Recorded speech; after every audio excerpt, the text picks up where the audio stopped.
BNP চায় ইসলামপন্থী দলগুলোর সঙ্গে আসন সমঝোতা, আর জামায়াত তৎপর ইসলামপন্থীদের ভোট এক বাক্সে আনতে।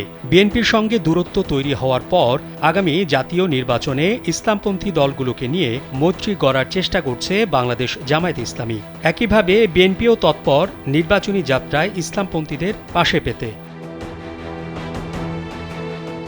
সংশ্লিষ্ট একাধিক দায়িত্বশীল সূত্র জানিয়েছে, নির্বাচন ঘিরে এ দুটি দলের তৎপরতায় ইসলামী দলগুলোর মধ্যে দোটানা ভাব দেখা দিয়েছে। বিএনপি জামায়াত দুই দলই চাইছে বাকি ইসলামিক দলগুলোকে তাদের ডেরায় ভেড়াতে। কোটি মানুষের আস্থার ভালোবাসায় 11 বারের মতো দেশের 1 নম্বর রেফ্রিজারেটর ব্র্যান্ড ওয়ালটন।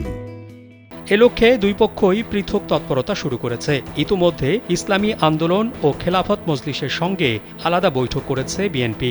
শিগগিরই অন্যান্য ইসলামপন্থী দলের সঙ্গে বৈঠক হওয়ার সম্ভাবনা রয়েছে বলে জানা গেছে। অন্যদিকে জামায়াত প্রকাশ্যে তৎপরতা না চালালেও নির্বাচন ঘিরে ভেতরে ভেতরে বিভিন্ন দলের সঙ্গে রাজনৈতিক মৈত্রী গড়ার চেষ্টা করছে। দলটির এই ঐক্য প্রচেষ্টার সঙ্গে ইসলামী আন্দোলনের সম্পৃক্ততা রয়েছে বলে ইসলামপন্থীদের মধ্যে আলোচনা আছে।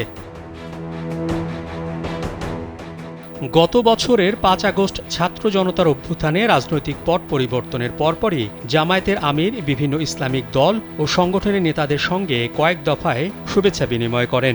এরপর দলটি বিভিন্ন ইসলামিক বক্তা, আলেম, ওলামা ও পীর মাশায়েখদের সঙ্গেও পৃথক মতবিনিময় করেন। জামায়াত ইসলামীর সঙ্গে দীর্ঘদিনের রাজনৈতিক মৈত্রী ছিল বিএনপির। দল দুটি একসঙ্গে জোটবদ্ধ আন্দোলন, নির্বাচন ও সরকারেও ছিল, কিন্তু জুলাই আগস্টের গণ অভ্যুত্থানে আওয়ামী লীগের পতনের পর বিএনপির সঙ্গে জামায়াতের দূরত্ব দেখা দেয়।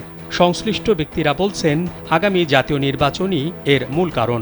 জামায়াত এবার অন্যান্য ইসলামিক দলের সঙ্গে সখ্য করে ঐক্যবদ্ধ নির্বাচন করতে চায়। এসব তথ্য তুলে ধরে একটি প্রতিবেদন প্রকাশ করেছে দৈনিক প্রথম আলো। মোহাম্মদ শাহাবুদ্দিন মাহতাব, কালবেলা।